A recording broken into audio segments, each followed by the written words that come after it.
side. The G1000 with the GFC 700 autopilot in here. And the Bose headsets. Oh yeah, Bose headsets. Do they come with headsets? No, this one does not. The Corvallis comes with the headsets. four sets of set four. Okay. So, it's the 2010 Cessna Turbo 2.6 stationary Escalade in the Cessna lineup. 310 horsepower. It's about 165 knots in cruise. Got 6 seats. 1,250 pound useful load. So why do you call it the Escalade? Just out of curiosity. Well, you know, with 6 seats, you can take your whole family, or you can take out like the back seats and fill it up just like you would your Escalade. If you want to take 4 guys in golf clubs, you can definitely do it. If you come along the side here, I'll show you the big cargo doors. This is a unique feature of the 206. None of the other Cessnas have this, but as you can see, it's really easy to get in and out. I do have the co-pilot seat up forward, so you can see what the actual legroom would look like for all passengers there. Oh, so that's the actual legroom right there? Yeah, I've got the pilot, the co-pilot pulled up. Yeah, I gotcha. So you can see that there's definitely enough legroom so it's room for everybody. So you can fit a tall person there. Yeah, so I can sit in the back seat. Yeah, you actually could. Really comfortably. A common thing that people do is they'll actually fold this down, and then it's equipped with a hard surface back here, so that if you wanted to load golf clubs on top of this, you can. If not, you can just put your luggage on top of it, and then this comes out really easily. Most people do fly around with just a 4-seat configuration. Oh gosh, you just pull the pins out, huh? Exactly. And so then you basically have a stretch 182, so to speak. Gotcha. So you've got the extra carrying room, and you can fit pretty much anything back there. Dog crate. Small children. Small children. Yep, you bet. Everything. It's got a step. That's kind of cool. Is this turbocharged? Yes, it is. This is turbocharged. Yeah. And you said it was 300 horse with the 310 horsepower. It's got a service ceiling of 27,000 feet. Oh wow. So got onboard oxygen built in. You can go up to altitude, take advantage of good winds. Gotcha. Do you know what the fuel burn is up there? About up at altitude, I'm not quite sure, but we typically see at about 12,000 feet, 18 gallons an hour. Oh, 18 gallons? Wow. Yeah. What's the cruise speed at? 165 knots. 160 knots. Yeah, so 165. it's actually pretty quick. 165. Wow, yeah, that is quick. Yeah, we from Camarillo up to Fresno here this morning came up in just about an hour. Oh, really? Yeah. Wow. Really nice. Wow. Cool, so it's basically ready to go. Take your family anywhere you want to go. Take your friends. It's good for business use. It's a great all-around airplane. It's a utility airplane, yeah. Yeah, utility. Somebody who needs to haul a load would buy this airplane, and maybe not go as long of distances. So maybe if you're based here in Fresno, you'd be looking at a radius of, say, Phoenix, Las Vegas, LA, Portland maybe max for a 206. Even though people do take them much farther than that, that's probably the general mission. Whereas a Corvallis customer would most likely be going to Seattle, Denver, Dallas, a lot farther distances and need the speed. Gotcha. Corvallis only has 4 seats. This has 6. Corvallis has a 1,000-pound useful load. This one has 1,250. So it just depends upon your mission, really.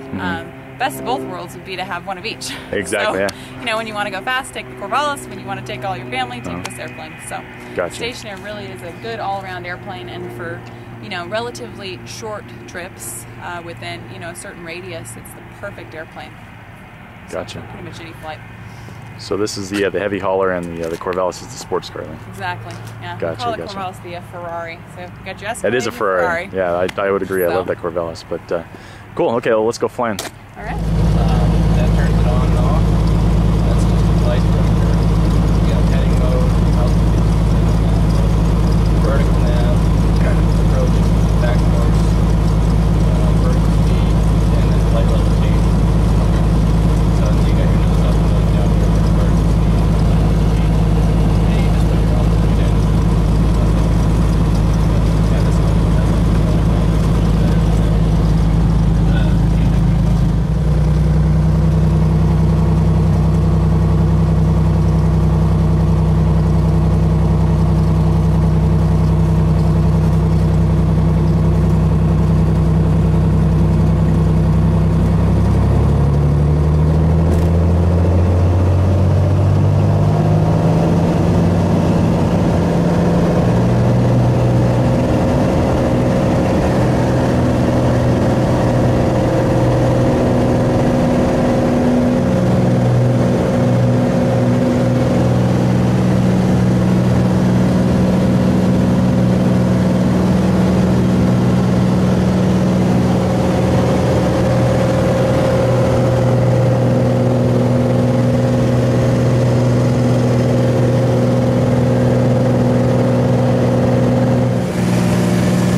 the G1000 with the integrated GFC 700 autopilot by Garmin. All your avionics and autopilot are configured into these three pieces right here, and all your autopilot functions are right here in this stack of two buttons. You've got your autopilot, your flight director, heading mode, altitude capture, nav mode, vertical nav mode for descents. It can be programmed into the GPS and it'll automatically capture the descent rate that you want and take you to your destination. Approach mode, back course mode, a vertical speed mode with nose up and nose down, as well as a flight level change button which will hold an indicated airspeed either in a climb or a descent. Cool. So we use that on the approach. The only thing you were saying, you just have to just monitor the rudder trim, right? Yeah, because it's only a two-axis autopilot, okay. So the only thing left to the pilot is the throttle and the rudder trim. Oh, okay.